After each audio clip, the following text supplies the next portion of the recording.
This is Maarte. Not quite a podcast, more like voice memos you weren't supposed to hear. This is a microphone test, test, test. So I have the wind shield on the mic right now, so hopefully you cannot hear how windy it is. If you didn't know, I live in the desert, and today is just actually the last couple of days have been like mega windy.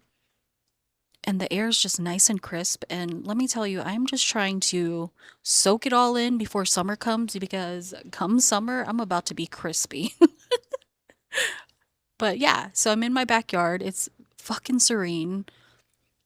The wind just feels so nice hitting up against my skin.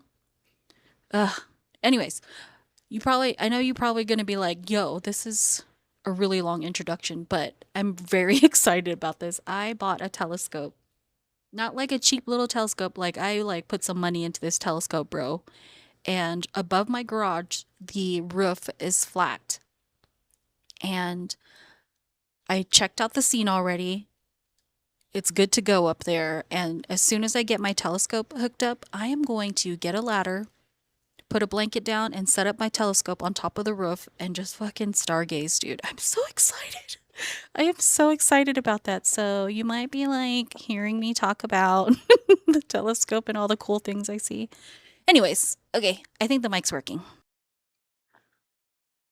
I think one of the most exhausting things about me is that I notice everything. Like the way someone moves, how they talk, what they say, and what they avoid saying. I catch that. And it's not something I turn on, it's just always there.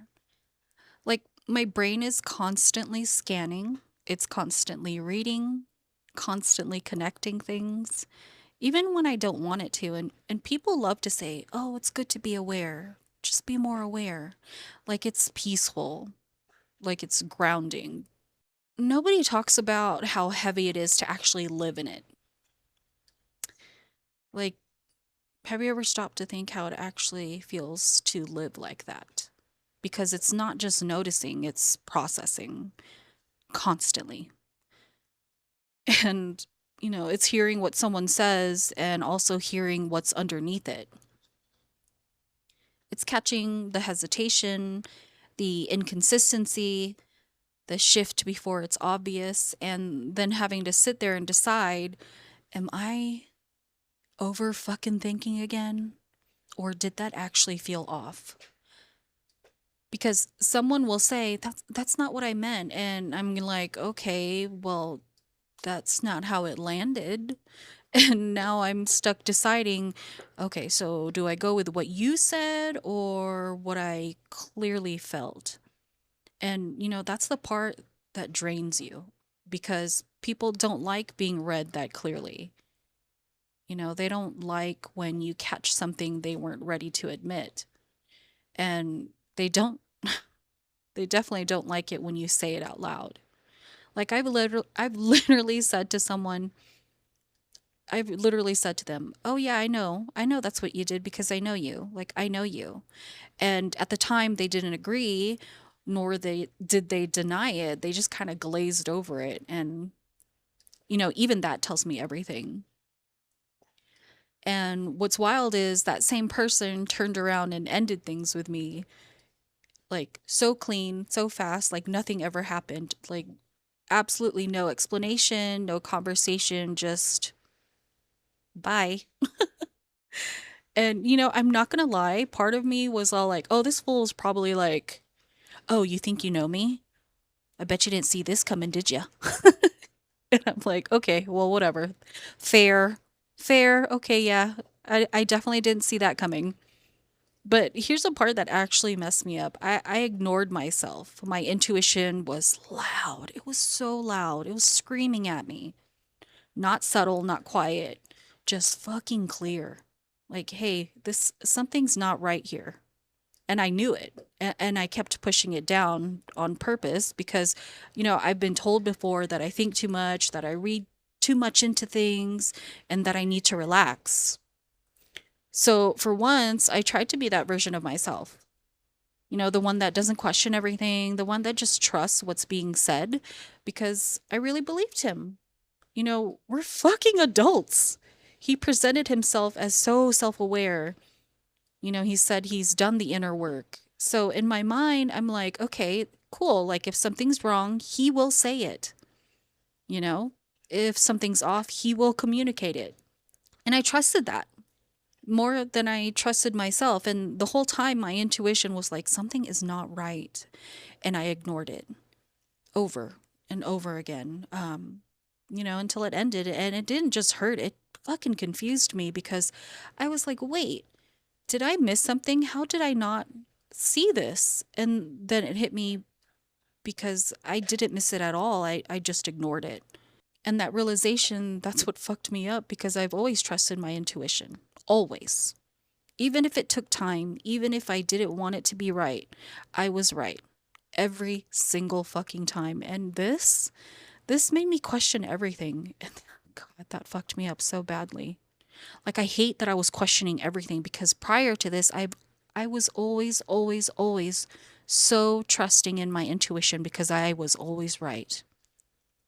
And now I found myself like, can I actually trust myself? And it made me angry. It made me angry that I was questioning. No, I'm sorry. It made me angry that somebody else made me question myself. Like, can I trust myself or am I just making these things up? And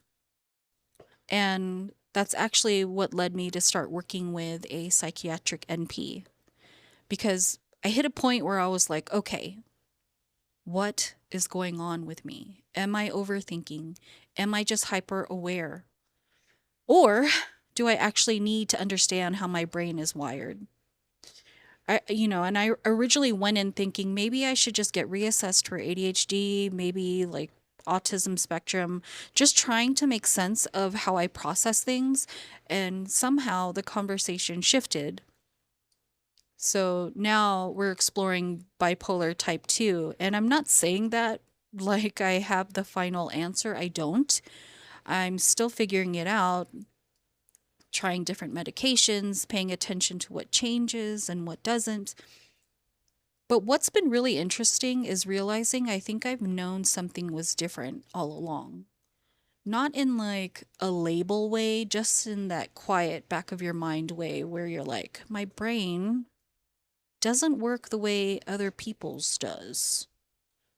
The intensity, the patterns, the way I can read everything and feel everything. And now I'm sitting here like, okay, what part of this is awareness and what part of this is how I'm wired? And the more I sat with everything, I've come back to this. I wasn't wrong. I just didn't listen. And here's something else. People love to say they want something real. They want honesty. They want depth. That sounds good, right? It sounds good. It sounds like the right thing to say. But I don't think people, well, I don't think most people actually mean it. I think people like the idea of depth, not the reality of it. Because being real, being honest, that means going below the surface. That means accountability. And most people avoid that. That means saying things that are uncomfortable. That means being seen fully, and a lot of people aren't ready for that. So, 9 out of 10, what they actually want is something that feels good on the surface, something easy, something comfortable. And the moment you actually are real, the moment you see clearly or expect clarity back, they pull away. And I think that's where awareness becomes heavy because you see it, you feel it, and sometimes you still try to make it work anyway. But for me, that's the shift now.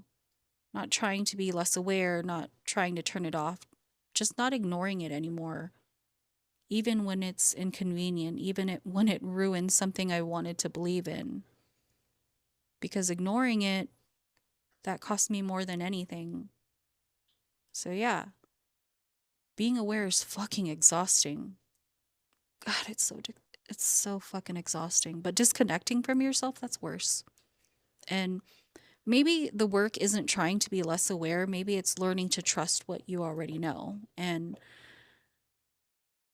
I want to say one last thing to you. I don't have any resentment toward you. I understand now, whatever that was, it wasn't about me. And I've made peace with that. I do wish things had been handled differently, not perfectly, just honestly. Um, Something with a little more depth, a little more care, maybe. Because while you did say something, it felt surface level. And for something that was real to me, that mattered. And I think you already know this, but I would have met you where you were with respect and understanding. I would have been grateful for the honesty, even if it wasn't what I wanted to hear.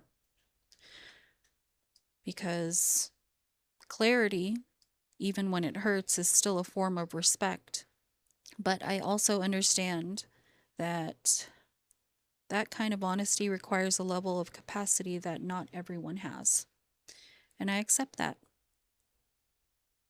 So I don't need anything from you now. I just wish you had felt comfortable enough to say what was actually true for you, even if it was uncomfortable. Because that would have been easier to carry than trying to make sense of something that wasn't fully said. But I've done that for myself now, and I'm good with that. I genuinely wish you well. I hope you find what you're looking for. And I hope at some point you're able to show up more fully, not in just how you begin things, but in how you end them. Because as cliche as it sounds, it's true. The way you end things says a lot about who you are.